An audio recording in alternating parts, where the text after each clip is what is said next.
بسم اللہ الرحمن الرحیم سلام علی آل یاسین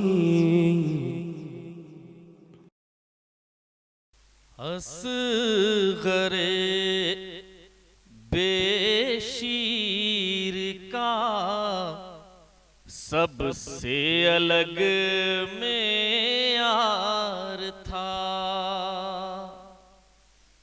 اصغر بے شیر کا سب سے الگ معیار تھا۔ سب سے چھوٹا تھا مگر سب سے بڑا فنکار تھا۔ سب سے چھوٹا تھا مگر سب سے بڑا فنکار تھا۔ حسن مطلب دیکھیں بطور خاص کہ خشک ہونٹوں کے قبیلے کا جب معیار تھا۔ خشک ہونٹوں کے قبیلے کا جب معیار تھا۔ شکر سے رہتا تھا تر موج کرم آثار تھا۔ شکر سے رہتا تھا تر موج کرم آثار تھا۔ اور شعر دیکھیں کہ صبر اور ایثار کے خنجر میں ایسی کاٹ تھی۔ صبر اور ایثار کے خنجر میں ایسی کاٹ تھی جس کے آگے ظلم کا ہر اسلحہ بیکار تھا۔ جس کے آگے ظلم کا ہر اسلحہ بیکار تھا۔ اور شعر یہ بھی دیکھیں کہ کربلا میں تھے 72 جانثاران حسین۔ کربلا میں تھے 72 جانثاران حسین۔ ایک ہی جیسا مگر ہر ایک کا کردار تھا۔ ایک ہی جیسا مگر ہر ایک کا کردار تھا۔ یہ بھی شعر دیکھیں کہ حسن یوسف کی نگاہیں دیکھتی ہی رہ گئیں۔ حسن یوسف کی نگاہیں دیکھتی ہی رہ گئیں۔ کربلا کا گوشہ گوشہ مصر کا بازار تھا۔ کربلا کا گوشہ گوشہ مصر کا بازار تھا۔ زیر خنجر سجدہ شے کی بلندی دیکھ کر، زیر خنجر سجدہ شے کی بلندی دیکھ کر آسماں بھی سر جھکانے کے لیے تیار تھا۔ آسماں بھی سر جھکانے کے لیے تیار تھا. یہ بھی شعر بطور خاص کہ لفظ مجبوری نہ تھا آل پیمبر کے لیے، کہ لفظ مجبوری نہ تھا آل پیمبر کے لیے. ان کے گھر میں جو بھی تھا اپنی جگہ مختار تھا. ان کے گھر میں جو بھی تھا اپنی جگہ مختار تھا.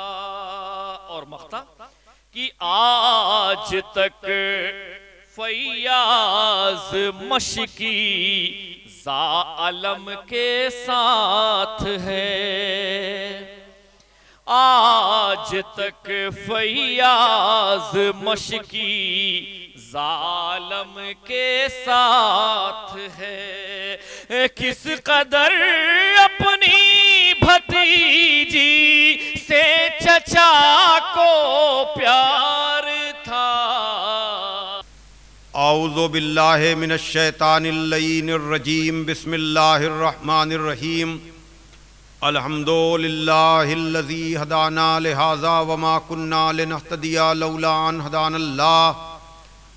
لقد جاءت رسل ربنا بالحق الصلاة والسلام علی النبی الامی العربی القرشی المکی المدنی البطحی الابتہی التہامی الضعف جیشات الاباطیل والدامغ صولات الازالیل مولن الحق بالحق ابی القاسم محمد وآلہ الطیبین الطاہرین المعصومین المظلومین الذین اذھب اللہ عنہم الرجس وطہرہم تطہیرا. اللہم صلی اللہ علیہ وسلم. ولعنۃ اللہ علی اعدائہم اجمعین من الآن الی یوم الدین.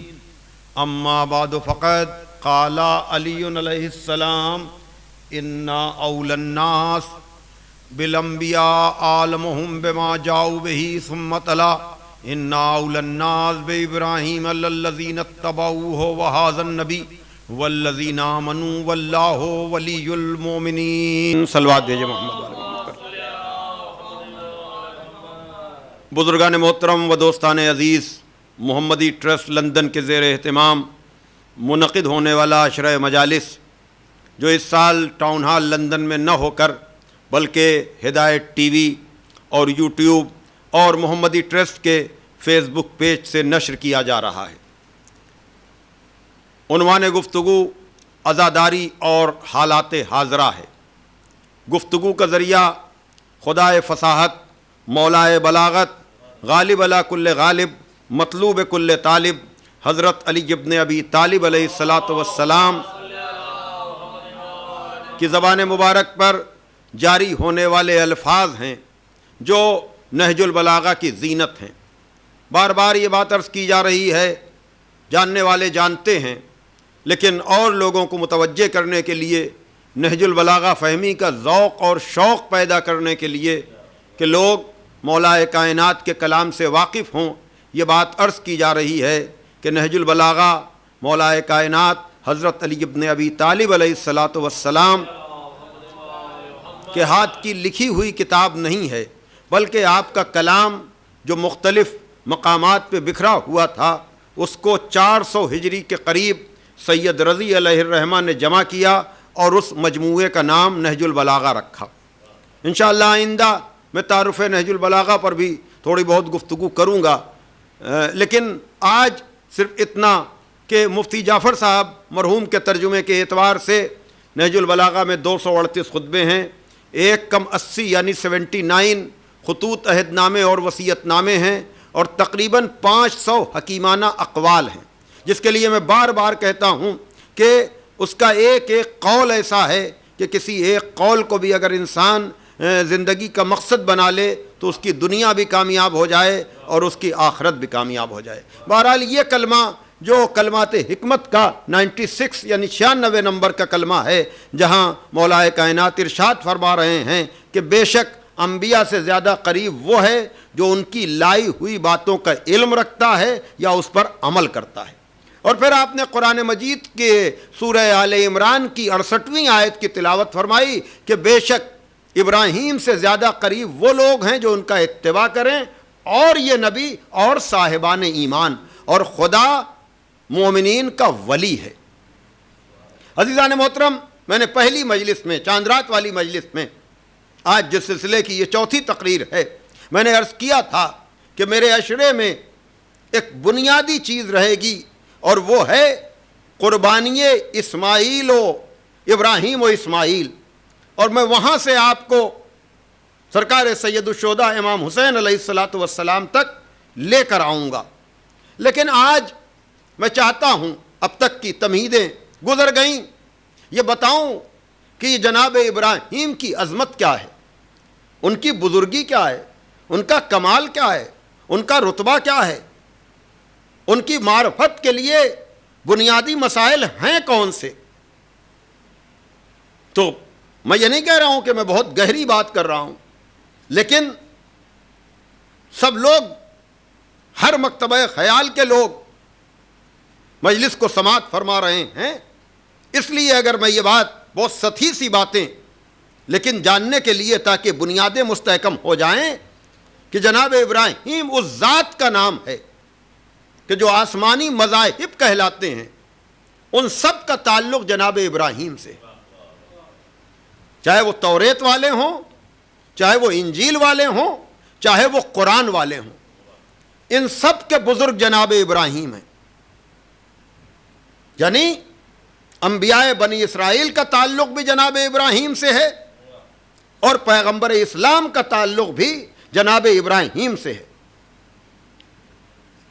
اسی لیے جب لوگوں نے کہا، عیسائیوں نے، کہ ابراہیم کا تعلق تو ہم سے ہے، یہودیوں نے کہا ابراہیم کا تعلق تو ہم سے ہے، تاکہ وہ کہہ سکیں کہ ہم مسلمانوں سے افضل و برتر ہیں، تو قرآن نے اس کا جواب دیا، ارے بعد میں آنے والوں کے لیے کہا جاتا ہے کہ وہ ہم سے ہے، جو تم سے پہلے گزر چکا تم اس سے تو ہو سکتے ہو، وہ تم سے کیسے ہو سکتا ہے؟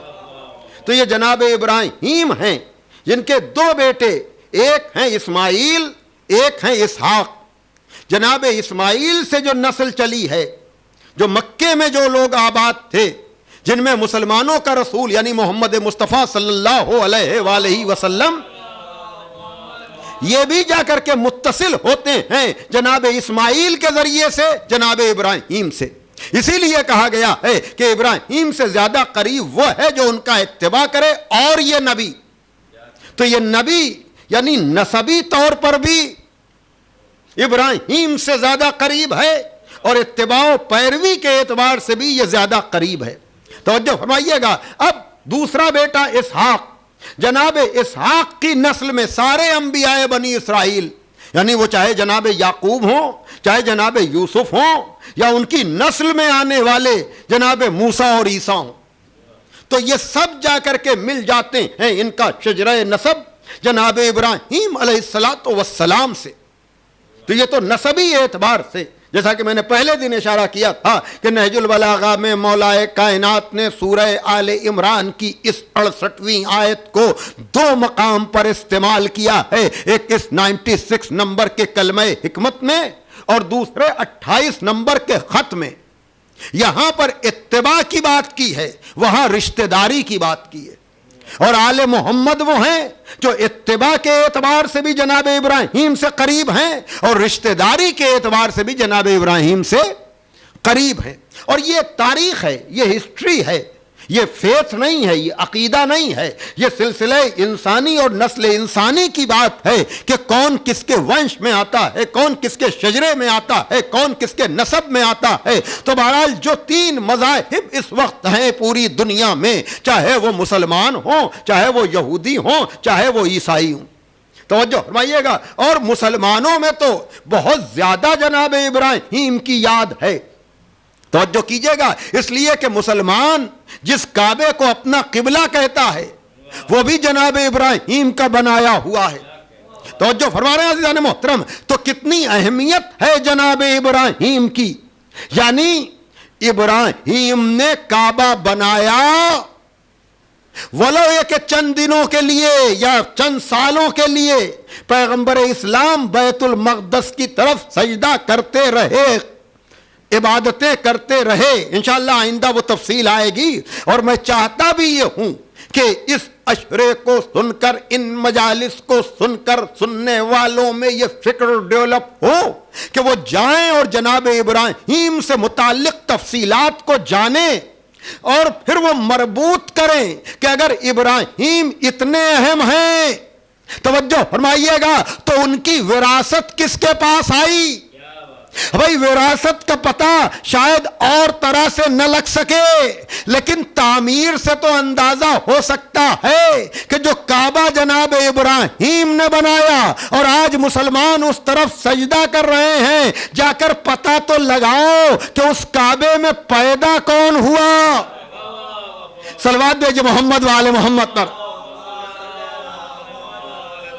توجہ فرما رہے ہیں عزیزان محترم. تو بہرحال اور پھر جناب ابراہیم کے لیے اگر بات کی جائے تو میں اگر یہ گزارش کروں کہ آپ اور لوگوں کو سنیں یا نہ سنیں, لیکن اگر جناب ابراہیم کے لیے جس ابراہیم کا ذکر قرآن مجید میں تقریباً 68 مقامات پر ہے, مختلف سوروں میں قرآن کے ذکر ابراہیم بکھرا ہوا ہے, اور ایک پورا سورہ جناب ابراہیم کے نام سے قرآن مجید میں موجود ہے, تو کیا مسلمانوں کو یا اسلام سمجھنے والوں کو, اسلام میں رچی اور دلچسپی رکھنے والوں کو جناب ابراہیم سے واقف ہونا چاہیے کہ نہیں؟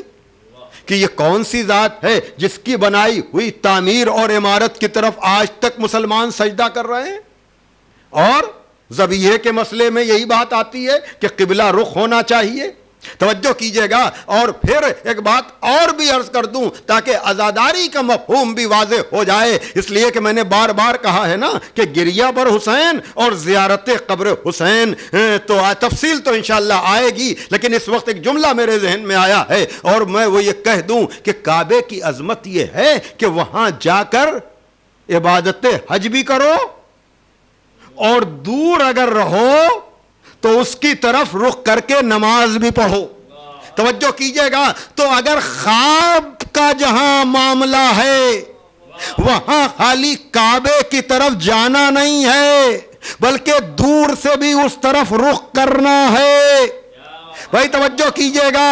تو اگر کربلا کا معاملہ یہی ہو کہ اگر جا سکتے ہو تو وہاں جا کر زیارت کرو, لیکن اگر جا نہیں بھی سکتے ہو, ان بگڑے ہوئے ماحول میں کووڈ-19 کی وجہ سے تم کربلا تک چاہ کر کے بھی پہنچ نہیں رہے ہو, تو تمہیں اس عبادت زیارت سے محروم نہ رکھا جائے گا, بلکہ دور ہی سے صحیح کہو السلام علیکہ یا ابا عبداللہ.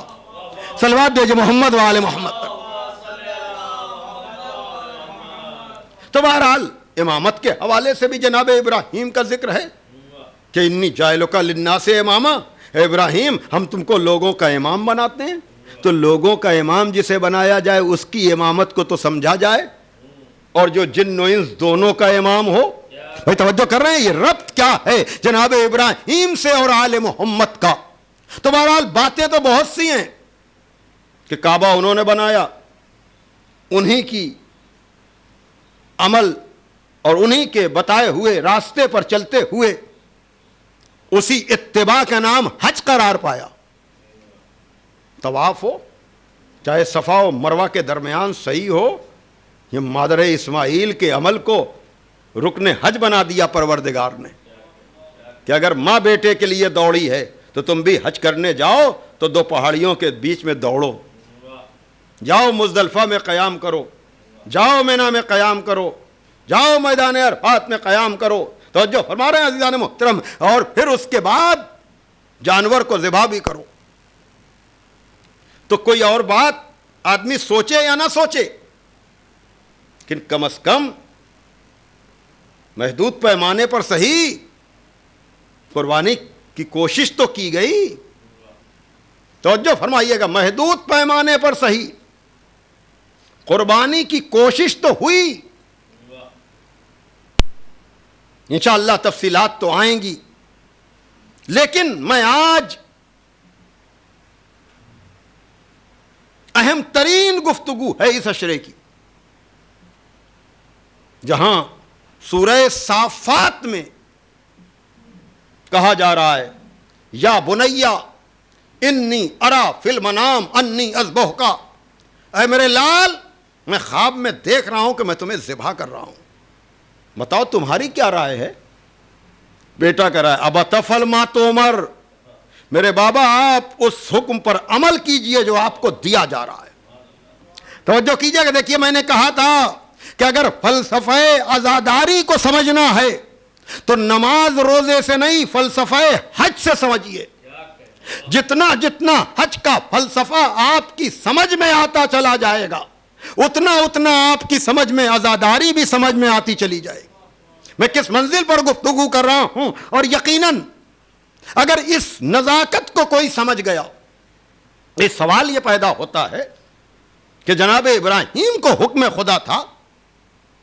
دیکھیے میں بات کروں گا انشاءاللہ، تعمیر کعبہ پر بھی بات کروں گا، امامت جناب ابراہیم پر بھی بات کروں گا، اور کعبے کے بعد مولود کعبہ پر بھی بات کروں گا، امامت ابراہیم کے بعد امامت ائمہ اثنا عشر پر بھی بات کروں گا، وہ ساری چیزیں جتنی بھی کور ہو سکیں گی انشاءاللہ۔ لیکن میں یہ کہنا چاہ رہا ہوں کہ کعبے کی طرف مسلمان اگر سجدہ کر رہا ہے تو جناب ابراہیم کے عمل کو قبول کر رہا ہے نا، اور خالی قبول ہی نہیں کر رہا ہے۔ چلیے یہ تو کوئی بات نہیں، اس میں کوئی عقل کی بحث نہیں چھڑتی، کوئی نہیں کہتا کہ اللہ تو سب طرف ہے، کیا ضروری ہے کہ کعبے ہی کی طرف سجدہ کیا جائے؟ میں کچھ کہنا چاہ رہا ہوں، توجہ فرمائیے گا بھائی، عقلی بحثیں تو ہو سکتی ہیں نا کہ جب ہر طرف اللہ ہے تو کعبے کی طرف ہی کیوں؟ لیکن اب میں لفظیں تلاش کر رہا ہوں کہ جو بات میں کہنا چاہ رہا ہوں وہ پوری طرح سے میں پہنچا سکوں، اور وہ یہ کہ اگر جناب ابراہیم نے اپنے بیٹے اسماعیل کی گردن پہ چھری رکھی،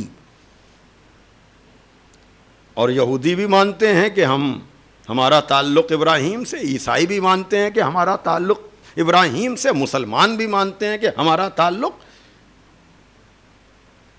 تو سوال یہ پیدا ہوتا ہے کہ ٹھیک ہے انہوں نے حکم خدا پر عمل کیا، عزاداری کے ہر مسئلے میں عقل لگانے والے، میں کیا کہہ رہا ہوں توجہ فرمائیے گا کہ یہ عمل ہماری عقل میں نہیں آتا، تو میں یہ کہہ رہا ہوں کہ جناب ابراہیم کا بیٹے کی گردن پہ چھری رکھنا، میں کیا کہہ رہا ہوں توجہ کیجئے گا، کیا یہ عقل میں آتا ہے؟ دیکھیں فلسفہ اعضا کو سمجھیے کہ پروردگار اپنے خلیل سے کرانا کیا چاہ رہا ہے۔ اچھا چلیے ان سے کرایا، وہ حکم تھا، عمل ہوا، یہ آپ اب تک کیا کر رہے ہیں؟ بھائی توجہ کیجئے گا، بھائی کتنے احکامات ہیں کہ جس پر لوگ بحث و مباحثہ کرتے ہیں، خاص کر یورپ میں، کہ جناب اب قصر کی کیا ضرورت ہے۔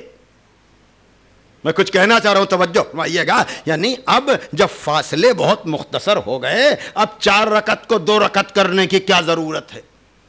حالانکہ انہیں پتہ نہیں ہے کہ حکم الہی کسی مخصوص خطے کو سامنے رکھ کر نہیں آتا، وہ پوری دنیا کو پیش نگاہ رکھ کر آتا ہے۔ توجہ کیجئے گا، اور میں یہی فلسفہ احکامات الہی کے لیے اکثر میں یہ مثال دیا کرتا ہوں کہ پارکنگ کے لیے گاڑیوں کی قیمت دیکھ کر پارکنگ کی قیمت طے نہیں ہوتی۔ توجہ کیجئے گا کہ مہنگی گاڑی ہے تو اس کا یہ ہوگا اور سستی ہے تو یہ ہوگا، نہیں، یہ قانون کی نزاکت ہے کہ کم سے کم رکھا جاتا ہے تاکہ ہر آدمی عزت سے دے سکے پیسہ، عزت نفس کا یہ خیال ہے۔ تو یہی حال سارے احکامات میں ہے کہ کسی ایک جگہ یا کسی ایک فرد یا کسی ایک مقام کو دیکھ کر حکم الہی نافذ نہیں ہوتا کہ کوئی انجام دے سکے کوئی نہ دے سکے۔ آپ کے لیے سفر کی آسانیاں ہو گئی ہیں، لیکن ہندوستان میں بھی اور دوسرے ممالک میں بھی آج بھی 44 کلومیٹر کا سفر مسئلہ ہے۔ توجہ فرمائیے گا، تو وہاں والے سمجھتے ہیں، آپ اپنے اوپر قیاس نہ کیجئے توجہ کر رہے ہیں؟ تو سوال یہ پیدا ہوتا ہے کہ ہر مسئلے میں تو مسلمان یہ پوچھے کہ اس کا سبب کیا ہے، اس کا سبب کیا ہے، اور سبب نہیں ہے تو ہم عمل کیوں کریں؟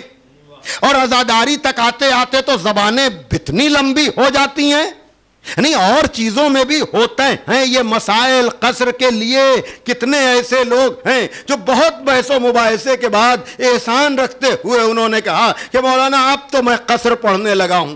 کیا مطلب؟ پہلے ہی آپ کو اس حکم خدا پر عمل کرنا چاہیے تھا، اپنی ناقص عقل کے پیمانے پر احکامات الہی کو نہیں تولنا چاہیے۔ میں کہنا کیا چاہ رہا ہوں توجہ فرمائیے گا، لیکن وہاں تو آپ ساری بحثیں کرتے ہیں اور یہاں بیٹے کی گردن پر چھری رکھنے والے مسئلے پر آپ عقل نہیں لگاتے۔ اور یہی نہیں کہ عقل نہیں لگاتے، خود بھی ایک تو حج پہ گئے تو وہاں تو خیر چلیے وہاں رکن حج ہے، لیکن آپ جب اس دور میں بھی لڑ کر، میں مانتا ہوں کہ عبادت کے حقوق ہر شہری کو ہیں اور اس کے لیے اسے لڑنا چاہیے، اپنی حکومتوں سے مطالبہ کرنے کا حق ہر شہری کو ہے، لیکن میں کہنا یہ چاہ رہا ہوں کہ آپ اس مسئلے میں عقل کیوں نہیں لگاتے؟ توجہ کیجئے گا کہ صاحب یہ مسئلہ تو میری سمجھ میں نہیں آتا کہ بیٹے کی گردن پہ چھری رکھی جائے، تو سمجھ میں نہیں آتا، ان کے لیے حکم تھا تو کم سے کم آپ تو لذت کام و دہن کے لیے بکرا ذبح نہ کریں اور یہ کہہ کر ترک کر دیں چونکہ میری عقل میں نہیں آتا میں نہ کروں گا، اور آپ کے اوپر کوئی ڈیو بھی نہیں ہے کہ آپ حج میں نہ ہو تو ضرور کریں۔ بھائی توجہ کیجئے گا میں کیا عرض کرنا چاہ رہا ہوں، لیکن یہاں پر یا تو یہ کہیے کہ آپ لذت و کام و دہن کے لیے بکرے یا دمبے یا اونٹ کو ذبح کرتے ہیں، آپ فلسفہ قربانی کو سمجھنا نہیں چاہتے، یا اگر فلسفہ قربانی کو سمجھنا ہے تو اس روح کو سمجھیے کہ اگر حکم خدا واقعی ہے تو بیٹے کی گردن پر چھری رکھنے میں بھی دریغ نہیں کرنا چاہیے، لیکن پھر فوراً سوال ہوگا جب یہ چیزیں آپ کی عقل میں آ بھی رہی ہیں، یاد بھی منا رہے ہیں، تو کربلا میں جہاں پورا بھرا گھر اجڑ گیا اس کی یاد منانے میں آپ کو دقت اور دشواری کیوں ہوتی ہے؟ وہاں عقل کے دہانے کیوں کھل جاتے ہیں؟ صلوات بھیجے محمد وآل محمد پر۔ بس عزیزان محترم، ظاہر سی بات ہے کہ میں نے بڑا وقت آپ کا لیا ہے، لیکن میں چاہتا ہوں کہ میں اس منزل پر آپ کو روکوں اور شاید ایک دو دن اس منزل پر گفتگو تفصیل کے ساتھ آپ سے ہو، لیکن اس وقت خالی اتنا کہ یہ بیٹے کی گردن پہ چھری کا رکھنا اللہ کو اتنا پسند آیا کہ اس نے اس عمل کو رکن حج بنا دیا، اور وہاں نہ جا سکو تو دور رہ کر، پھر وہی بات آئی، یعنی ہر چیز وہیں جا کر نہیں ہوتی، کبھی کبھی جا کر اور کبھی کبھی دور سے۔ اب اس کو وسعت آپ دیتے چلے جائیے کہ حالات بہتر ہوں تو قریب سے قریب تر ہو کر اس عمل کو انجام دو، لیکن اگر حالات خراب ہوں تب بھی اس یاد کو مناؤ۔ تو اب عزاداری میں یہ بات سمجھ میں آنے والی ہے کہ نہیں کہ اگر حالات سازگار ہوں تو بڑے مجموع کے ساتھ بڑے تعداد میں جمع ہو کر کے اس قربانی کی یاد منائی جائے، لیکن اگر کووڈ-19 جیسے حالات ہو جائیں تب بھی پر شرطوں کے ساتھ صحیح، لیکن یاد حسین کو ترک نہ کیا جائے، ذکر حسین کو چھوڑا نہ جائے، اس لیے کہ اگر وہ خواب ہے اس کی یاد کو ترک نہیں کیا جا سکتا تو یہ تعبیر ہے اس کی یاد کو کیسے ترک کیا جائے گا؟ صلوات دیجئے محمد وآل محمد۔ اور یہاں پر میں کہہ سکتا ہوں عزیزان محترم کہ اگر وہ منزل تھی کہ جہاں پر جناب ابراہیم نے بیٹے کی گردن پہ چھری رکھی، چاہیے دیکھیے سورہ صافات میں سارا مسئلہ آپ کو واضح طور پر، یہ قرآن کی آیت ہے، کوئی روایت نہیں ہے۔ اب اگر اس خاندان میں اتباع کی منزل آ جائے، اتباع کی منزل آ جائے، اب اگر پیغمبر کا باپ یہ منت مانے، وہ کنواں کھودتے ہوئے جو زمزم چھپ گیا تھا، میں نے گزشتہ سال انگلینڈ کے مختلف شہروں میں اس 28 نمبر کے خط کے ذیل میں تفصیل سے گفتگو کی ہے، بلکہ ایک خمسہ حسینی مشن میں میں نے عظمت جناب ابو طالب پر اسی ذیل میں پڑھا ہے۔ جن لوگوں نے سنا ہے وہ متوجہ ہو جائیں گے۔ تو بہرحال یہ بہت اہم میرا پسندیدہ موضوع ہے، جس کو جتنا پھیلایا جائے وہ کم ہے، لیکن میں یہاں پر کہوں گا کہ جب جناب عبد المطلب نے یہ منت مانی اور پھر اس کے بعد بیٹوں کے ذبح کرنے کا مرحلہ آیا ہے تو جناب عبداللہ کے نام پر قرآن نکلا، لیکن اور بھائیوں نے روکا۔ وہ جو ہوا آپ جانتے ہیں، لیکن پیغمبر اسلام نے فخر کیا ہے یہ کہہ کر کہ انا ابن ذبیحین، میں 2 ذبیحوں کا فرزند ہوں، ایک اسماعیل اور ایک جناب عبداللہ۔ عجیب بات ہے، نہ جناب اسماعیل ذبح ہوئے نہ جناب عبداللہ ذبح ہوئے، لیکن نسبت پر پیغمبر فخر کر رہے ہیں کہ میں 2 ذبیحوں کا بیٹا ہوں۔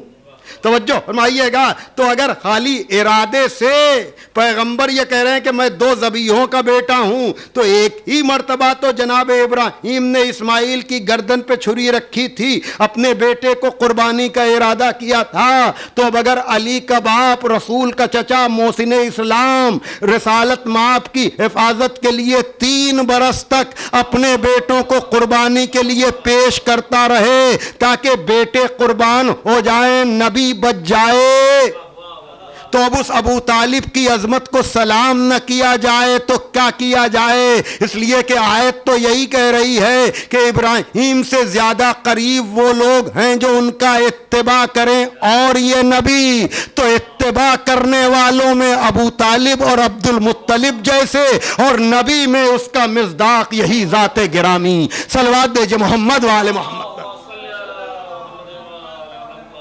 لیکن یہاں پر ذرا سا ظاہر سی بات ہے کہ بڑی تیزی سے وقت گزر جاتا ہے اور اب اتنی گنجائش نہیں ہے کہ میں بیان کو آگے بڑھاؤں، لیکن اس کے باوجود میں آپ کو اس منزل پر روکوں گا کہ عزیزان محترم، یہ سارے نمونے آپ کے سامنے ہیں۔ اس کا مطلب یہ ہے کہ طاقت کے ہوتے ہوئے، اختیار کے ہوتے ہوئے، اور یاد رکھیے گا جو کبھی کبھی لوگ یہ کہتے ہیں کہ اگر حسین کو علم تھا کہ کربلا میں شہادت ہوگی تو اس کا مطلب تو یہ ہوا، آگے میں نہ کہوں گا، سمجھدار کے لیے بعض لفظیں ہیں جو دہرانے کا بھی دل نہیں چاہتا ہے۔ نقل کفر نباشت کے ذیل میں آنے کے باوجود بہرحال لوگوں کی زبانیں کھلی ہوئی ہیں۔ عظمت حسین کے انکار کے لیے عجب عجب تعویلیں کی جاتی ہیں، عجب عجب بیانات دیے جاتے ہیں۔ کہا جاتا ہے کہ اگر علم تھا تو وہاں گئے کیوں؟ توجہ کیجئے گا، اور اگر جان کر گئے تو کیا مسئلہ ہوگا؟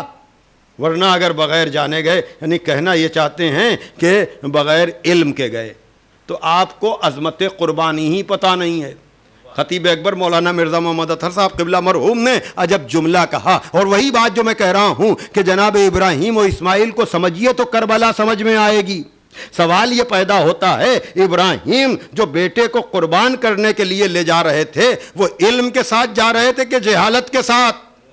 اسماعیل جو قربان ہونے کے لیے جا رہے تھے ان کے پاس علم تھا کہ نہیں تھا؟ تو ناواقف اسرار قربانی جانتے ہی نہیں کہ قربانی علم کے ساتھ ہوتی ہے، جہالت کے ساتھ نہیں ہوتی۔ توجہ کیجئے گا، اور اسی کو عظمت و عزت بھی ملتی ہے۔ اب اگر یہ سارے مناظر آپ کے سامنے ہیں تو اگر کوئی حفاظت رسول کے لیے ہجرت کی شب بستر پر سونے کو تیار ہو جائے، دیکھیے وہاں خلت ملی ہے، وہاں امامت ملی ہے، وہاں جو ہے قرب خدا نصیب ہوا ہے۔ اب اگر کوئی ننگی تلواروں میں، اس لیے کہ طریقہ تو ابو طالب کا بھی یہی تھا، لیکن وہاں آدمی کو کہنا پڑے گا، ایمان و کفر کی بحث آپ نے چھیڑ دی، لیکن یہاں تو نبی کہہ رہے ہیں کہ یا علی تم میرے بستر پہ سو جاؤ۔ بھائی توجہ کر رہے ہیں، وہی منزل قربانی ہے، اور اللہ کو قربانی اتنی پسند ہے کہ اگر ابراہیم و اسماعیل نے قربانی کا جذبہ پیش کیا تو ان کے عمل کو عمل حج بنا دیا، لیکن اگر علی نے ہجرت کی شب قربانی کا جذبہ پیش کیا تو پروردگار عالم نے علی کو اپنی مرضی کا مالک بنا دیا۔ بھائی توجہ کر رہے ہیں کہ نہیں؟ ادھر مولا کائنات بستر پہ سوئے ہیں، ادھر بزم ملائکہ میں پروردگار عالم کا خطاب ہوا ہے۔ یہ خطاب بہت کم موقعوں پر ہمیں تاریخ میں ملتا ہے۔ جب حدیث قصہ کی بات آتی ہے تب بھی خطاب پروردگار ملائکہ سے ملتا ہے، جب علی بستر پہ سوتے ہیں تب بھی خطاب پروردگار ملتا ہے کہ اے بزم ملائکہ، اے آسمان پہ بسنے والوں، ہم نے تم دونوں میں رشتہ اخوت قائم کیا ہے۔ کیا ہے؟ جو اپنے کو قربان کر سکے انہوں نے ہاتھ کھڑے کر دیے کہ معبود ہمیں عمر میں اضافہ ہو تاکہ زیادہ سے زیادہ تیری عبادت کر سکیں۔ کہا ذرا زمین پہ تو دیکھو، ایک بھائی اپنے ایک بھائی پہ جان قربان کرنے میں فخر محسوس کر رہا ہے۔ توجہ کیجئے گا، ایک بھائی اپنے ایک بھائی پر جان قربان کرنے میں فخر محسوس کر رہا ہے، اور کہا کہ جا کر کے مبارکباد دو۔ ہم نے تو یہی سنا ہے کہ ملائکہ کے کام مخصوص ہیں۔ توجہ کیجئے گا، لیکن جب معاملہ آل محمد کا آتا ہے، توجہ فرمائیے گا، تو ان کو فضائل آل محمد سننا پڑتے ہیں۔ بھائی توجہ کیجئے گا، چاہے حدیث قصہ کا مرحلہ ہو، چاہے اس آیت کے نزول کا مرحلہ ہو، بہرحال آئے ہیں جبریل و میکائیل اور یہ کہا ہے کہ مبارک ہو ابو طالب کے بیٹے، مبارک ہو۔ توجہ کیجئے گا، مبارک ہو ابو طالب کے بیٹے، مبارک ہو۔ بھئی یہ کیا منزل ہے عزیزان محترم؟ اس لیے کہ پروردگار عالم جانتا ہے کہ جب ہم آدم کو منتخب کر رہے تھے تو انہوں نے کہا تھا اسے بنا رہا ہے جو زمین پر جا کر خونریزی کرے۔ کہا ان کو منظر تو دکھا دیا جائے، تم میرے جس انتخاب پر خونریزی کا الزام لگا رہے تھے ذرا اس کی اطاعت کی منزل تو دیکھو کہ طاقت و قوت ہونے کے باوجود وہ ننگی تلواروں میں سونے کو تیار ہے تاکہ پتہ چلے کہ ہمارا انتخاب ہمارے حکم کا پابند ہوتا ہے۔ اگر ہم اسے حکم دے دیں تو وہ اپنے بیٹے کی گردن پہ چھری رکھ دیتا ہے، اگر ہم اسے حکم دے دیں تو طاقت و قوت میں ہوتے ہوئے، طاقت و قوت کے ہوتے ہوئے بھی ننگی تلواروں پہ سونے کے لیے تیار ہو جاتا ہے، ننگی تلواروں کے حصار میں۔ اب بتاؤ ان کے لیے کیا ہو؟ تو پروردگار عالم نے جناب ابو طالب کے بیٹے کو مبارکباد دے کر بتایا، کہا جا کر مبارکباد دو، اور وہ یہی کہتے ہوئے آئے کہ مبارک ہو ابو طالب کے بیٹے، مبارک ہو، اس لیے کہ آپ کا باپ بھی اسی طرح قربانی کا جذبہ رکھتا تھا۔ میں کہہ رہا ہوں توجہ کیجئے گا، آپ کے باپ میں بھی یہی جذبہ قربانی تھا۔ وہ من الناس من یشری کی آیت آ گئی عزیزان محترم۔ اب اگر میں یہ کہوں کہ علی اور اولاد علی اعتبار توحید کا نام ہے، ارادہ تو آج ہی تھا کہ میں جناب آدم کے حوالے سے امام حسین کا تذکرہ کرتا، لیکن دامن وقت میں گنجائش نہیں ہے، اس لیے کہ جناب ذوالفقار نقوی صاحب کی وجہ سے میں پابند ہوں 35 اور 40 منٹ کا، اور اسی میں انشاءاللہ گفتگو تمام ہوگی۔ بہرحال خلاصہ گفتگو یہ ہے کہ حکم خدا پر جب آدمی عمل کرتا ہے تو خدا اس کو اپنی مرضی کا مالک بناتا ہے، کبھی خلیل بنا کر، کبھی ذبی بنا کر، کبھی من الناس من یشری کا مصداق بنا کر۔ بس عزیزان محترم، اور جب یہ منزل علی سے ہوتے ہوئے حسین ابن علی تک آتی ہے تو وہاں بھی ہمیں مرضی الہی کا احساس ہوتا ہے، اور وہ یوں کہ عزیزان محترم، میں نے کل عرض کیا تھا کہ انشاءاللہ کل سے شہدائے کربلا کا تذکرہ شروع ہوگا، تو اب جب شہیدوں کی بات آتی ہے تو ہراول لشکر حسینی کربلا سے باہر جناب مسلم کو کہا جاتا ہے، جن کا کل میں نے ذکر کیا، سفیر حسین، اور کربلا میں ہراول لشکر یعنی سب سے پہلے جانے والا وہ نیا آنے والا مہمان کون؟ جس نے راستے میں لجام فرس پہ ہاتھ ڈالا تھا، اور مولا حسین نے کہا ہے حر تیری ماں تیرے غم میں بیٹھے، یہ کیا کر رہا ہے؟ وہیں سے جناب حر کے عقیدے کا بھی پتہ چلا تھا، جب کہا تھا کہ فرزند رسول میں آپ کی ماں کا نام کیسے لوں، یعنی جس سے پتہ چل رہا ہے اور اگر میں یہ 4 مصرے محسن نقوی شہید کے پڑھوں کہ تحت سرا ہے بغض علی کی گھٹن کا روپ، کوثر میرے حسین کی بخشش کا نام ہے، جنت علی کے سجدہ وافر کی ہے زکوٰۃ، دوزخ بطول پاک کی رنجش کا نام ہے۔ ہاں، جناب حر نے چلتے ہوئے قافلے کو روکا، لیکن امام حسین نے کیا جواب دیا؟ لشکر حر کے لیے مشکوں کے دہانے کھول دیے۔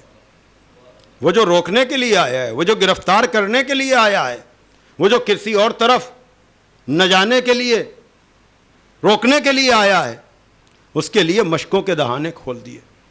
آج بھی پانی کی بڑی اہمیت ہے صحرا میں، لیکن اس دور میں صحرا میں، عرب کے صحرا میں، دشمن کے لیے مشکوں کے دہانے کا یہ وہ گھرانہ ہے جس کے لیے زمزم۔ لیکن حسین ابن علی نے یہ امتحان آتش مکے میں رہ کر نہیں، جہاں ایڑیاں رگڑی جائیں تو پانی نکل آئے، وہ خواب کی منزل تھی جہاں امتحان میں پانی نکلتا ہے۔ یہ تعبیر کی منزل ہے جہاں علی اصغر کے لیے سوال آب ہوتا ہے۔ خدا کی قسم، اگر اور تھوڑی دیر علی اصغر زمین پہ رہتے تو شاید وہاں بھی یہ منزل ہوتی، لیکن وہ امتحان آتش تھا، امتحان صبر تھا۔ بہرحال خلاصہ گفتگو یہ ہے کہ حسین ابن علی نے اپنا راستہ بدلا، کوفے کے بجائے کربلا کی راہ اختیار کی، اور کل جیسا کہ عرض کیا چلتے ہوئے گھوڑے رکے، اور یہ قافلہ دوسری محرم کو کربلا پہنچا، چوتھی کو ترائی کے کنارے سے خیمے ہٹائے گئے، 7ویں کو پانی بند نہیں ہوا، 7ویں کو تو پانی ختم ہو گیا۔ میرا اپنا تجزیہ یہ ہے کہ چوتھی کا بھرا ہوا پانی جب تک ترائی کے کنارے خیمے تھے وہ 7ویں تک چلا ہے، اور 7ویں کو کہتے آب ہے، العطش کی آواز ہے۔ لیکن جب شب عاشور میں خیام حسینی سے العطش کی آواز آئی ہے، مرثیوں کی بات صحیح لیکن عقل سے قریب ہے کہ جب دریا کے کنارے سے ہوا کا جھونکا، اللہ اکبر، اور اس کے ساتھ بچوں کی آواز العطش قد قتلنا، ہائے پیاس ہمیں مارے ڈال رہی ہے، ہائے پیاس ہمیں مارے ڈال رہی ہے۔ جناب حر حیران و پریشان ہے۔ کسی نے کہا سردار میں نے اس طرح سے آپ کو کبھی نہیں دیکھا، کہا سمجھنا چاہتے ہو تو میرے پاس آؤ۔ دریا کے کنارے لائے، ہوا کا جھونکا آیا، آواز آئی پیاس ہمیں مارے ڈال رہی ہے۔ کہا یہ پیاس ان بچوں کو مارے ڈال رہی ہے اور یہ آواز ہمیں مارے ڈال رہی ہے۔ کہا پھر ارادہ کیا ہے؟ کہا میں اپنے ارادے کا اعلان رات کی تاریکی میں نہیں دن کی روشنی میں کروں گا۔ ہاں عزیزو، ایک مرتبہ جناب حر چلے، مرثیوں کی روایتیں صحیح لیکن ہے یہی کہ ایک مختصر سا قافلہ چلا، غلام بھی ہے، بھائی بھی ہے، بیٹا بھی ہے، چہرے پر نقاب پڑی ہے، رومال سے ہاتھ بندھے ہیں۔ وہ قافلے کو روکنے والا اب مجرم بن کر آیا ہے، اور بیٹے سے کہا منزل قریب آ جائے تو مجھے بتا دینا۔ بہرحال میں نے مختصر کیا کہ جب امام حسین کے قریب پہنچے، بیٹے نے کہا بابا منزل آ گئی۔ ایک مرتبہ جناب حر حسین کے قدموں پر گر گئے۔ میں رضا کی بات کر رہا تھا نا کہ باپ اگر مرضی الہی کا مالک ہے قربانی کی منزل سے گزرنے کی وجہ سے، تو بیٹا بھی تو آپ دیکھیں کس منزل پر ہے کہ ایک مرتبہ جناب حر کو اپنے سینے سے لگایا، اور جب جناب حر نے پوچھا کہ آقا مجھے معاف کر دیا، کہا میں نے بھی معاف کیا، میرے خدا نے بھی معاف کیا۔ آدمی اپنی طرف سے تو معاف کر سکتا ہے، لیکن جب تک مرضی الہی کا مالک نہ ہو یہ نہیں کہہ سکتا کہ میں نے بھی معاف کیا، میرے خدا نے بھی معاف کیا۔ تو اگر ابراہیم کی وراثت پیغمبر اسلام تک آ رہی ہے تو مولا علی کی وراثت مولا حسین تک آ رہی ہے کہ وہ بھی مرضی الہی کے مالک ہیں، یہ بھی مرضی الہی کے مالک ہیں۔ ہاں عزیزو، اب اس کے بعد جناب حر نے اجازت طلب کی ہے، غلام بھی، بھائی بھی، بیٹا بھی، اور پھر خود بھی۔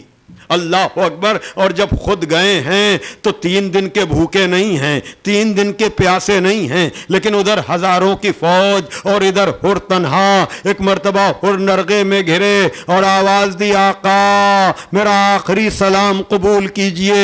مولا حسین گھوڑے کو دوڑاتے ہوئے جناب ہر کے لاشے پر پہنچے, پیشانی پہ لگے ہوئے تیر کو بسم اللہ و باللہ کہہ کر کے نکالا.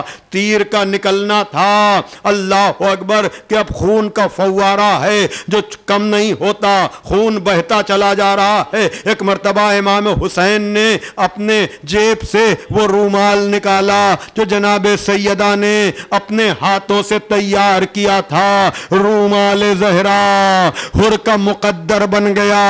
ہاں آزادارو, آپ سے بھی کہا جاتا ہے نا کہ گریہ کیجئے, بولے یہ کہ امام بارگاہوں میں مجالس نہیں ہیں, لیکن جہاں سے بھی آپ سن رہے ہیں جناب سیدہ زہرا کے اختیار میں شک نہ کیجئے گا. بی بی زہرا رونے والوں کے لیے دعا کرتی ہیں. بی بی زہرا آئیے پرسہ قبول کیجئے. آزادارو جملہ کہوں مجلس تمام کروں. ہاں آزادارو, آپ کا مقدر بھی اتنی دیر ہر کے مقدر سے مل جاتا ہے جتنی دیر آپ کی آنکھوں سے آنسو نکلتے ہیں, اس لیے کہ ہر کی پیشانی پہ رومال زہرا بندھا. لیکن جب غم حسین, مصائب حسین میں آپ کی آنکھوں سے آنسو نکلتے ہیں, وہ دکھیا ماں آ جاتی ہے رومال سفید لے کر اپنے بیٹے کا پرسہ لینے کے لیے. بی بی زہرا آئیے, شہدائے کربلا کا پرسہ قبول کیجئے. دکھے ہوئے دل ہیں, ہم نے امام بارگاہوں میں تو یہ اہتمام نہ کیا, لیکن ان ذرائع ابلاغ سے ہم آپ کے بیٹے کا تذکرہ کر رہے ہیں. بی بی زہرا ان کمیوں کے بعد بھی ہمارے پرسے کو قبول کیجئے. واہ حسینہ, واہ مظلومہ. آجا او مدد کے لیے,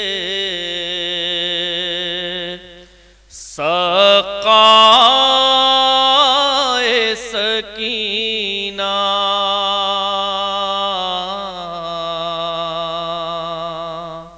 آجا او مدد کے لیے, سقائے سکینہ. پیاسی ہی کہیں ہائے نہ رہ جائے سکینہ.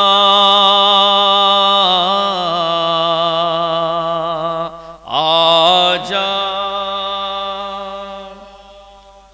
او مدد کے لیے, سقائے سکینہ.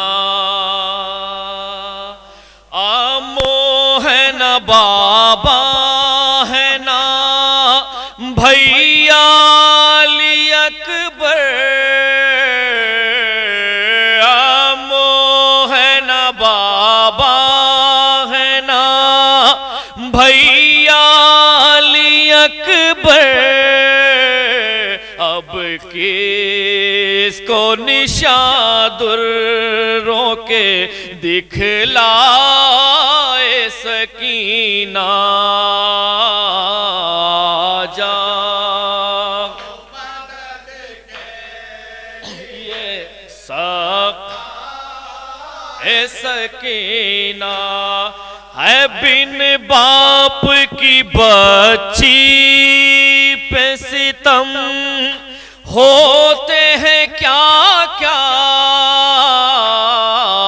بن باپ کی بچی پہ ستم ہوتے ہیں کیا کیا. دروں کی اذیت سے نہ مر جائے سکینہ جا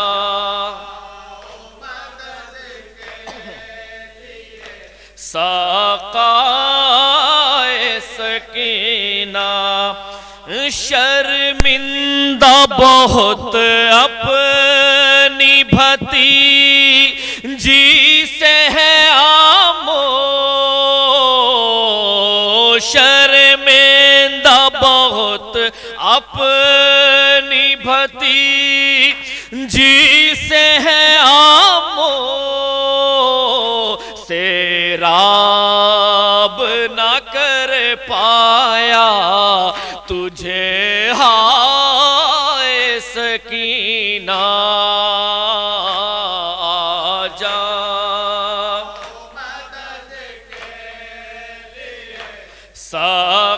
ساقائے سکینہ ہائے شانوں کو کٹائے ہوئے دریا پہ ہے آمو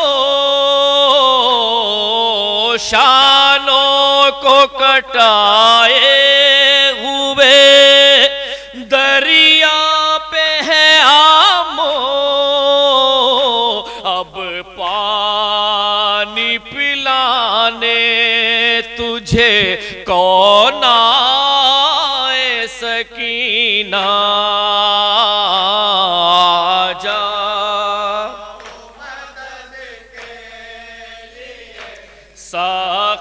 ساقائے سکینہ ہائے کوزہ لیے ہاتھوں میں سرے راہ کھڑی ہے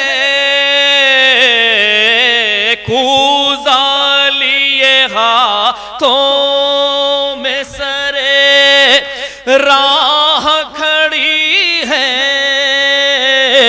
اصغر کو کہاں ڈھونڈے کہاں پائے سکینہ جاؤ مدد ساقائے ہائے شام غریبائی سے کچھ تو ہی بتا دے شام غریبائی سے کچھ تو ہی بتا دے مقتل کے اندھیروں میں کہاں جائے سکینہ جا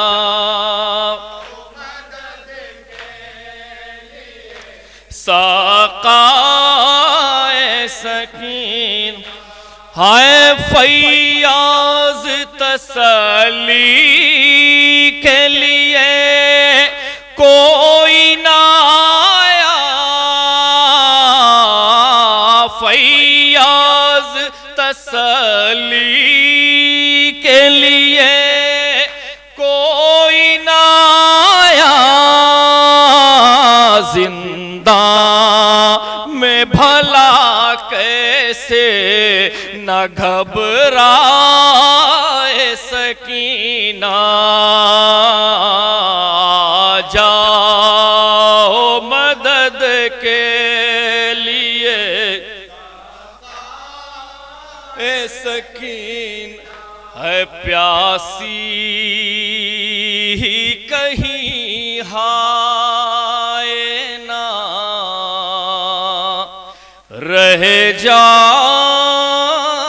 سکینہ تھا عصر کا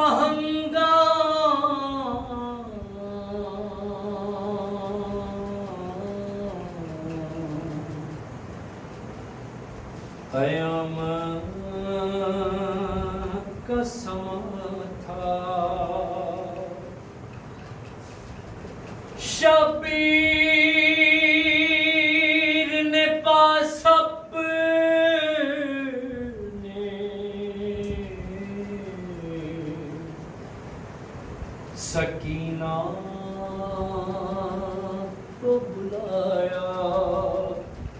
پھر بانی سکینہ کو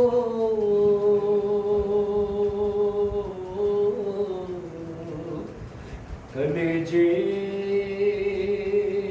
سے لگایا،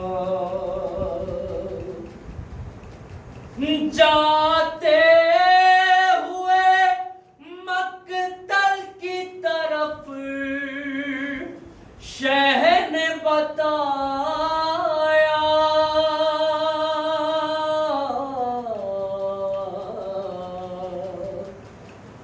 کہ بس آج سے بی بی تیرا رونا ہے مقدر، بس آج سے بی بی تیرا رونا ہے مقدر، چل جائے گا کچھ دیر میں شبیر پہ خنجر، بس آج سے بی بی تیرا رونا ہے مقدر، بس آج سے بی بی تیرا رونا ہے مقدر، سونے کے لیے دشت میں تو ہوگی پریشان، سینہ نہ میرا پائے گی اس وقت میری جان، بن جائے گا اس وقت یہی خاکی بستر، بس آج سے بی بی تیرا رونا ہے مقدر، بس آج سے بی بی تیرا رونا ہے مقدر، رخسار پہ ماریں گے تماچے ستمگر، کانوں سے تیرے کھینچ کے لے جائیں گے گوہر، ہو جائے گا تر خون سے کرتا میری دختر، بس آج سے بی بی تیرا رونا ہے مقدر، بس آج سے بی بی تیرا رونا ہے مقدر، اس داغ یتیمی کو سزا اپنی سمجھنا، احساس غریبی کو سزا اپنی سمجھنا، روکے سے نہ رک پائے گا اشکوں کا سمندر، بس آج سے بی بی تیرا رونا ہے مقدر، بس آج سے بی بی تیرا رونا ہے مقدر، پانی کی نہ کر آس نہیں اب میرا پاس، سہروز کی پیاسی ہے تو مجھ کو ہے یہ احساس، تھا مرضی معبود ہے یہ وقت مقرر، بس آج سے بی بی تیرا رونا ہے مقدر، بس آج سے بی بی تیرا رونا ہے مقدر، تھا صفدر و اظہار قیامت کا وہ منظر، میدان کی طرف شہ جو چلے سر کو جھکا کر، بہتے رہے شبیر کے آنسو یہی کہہ کر، بس آج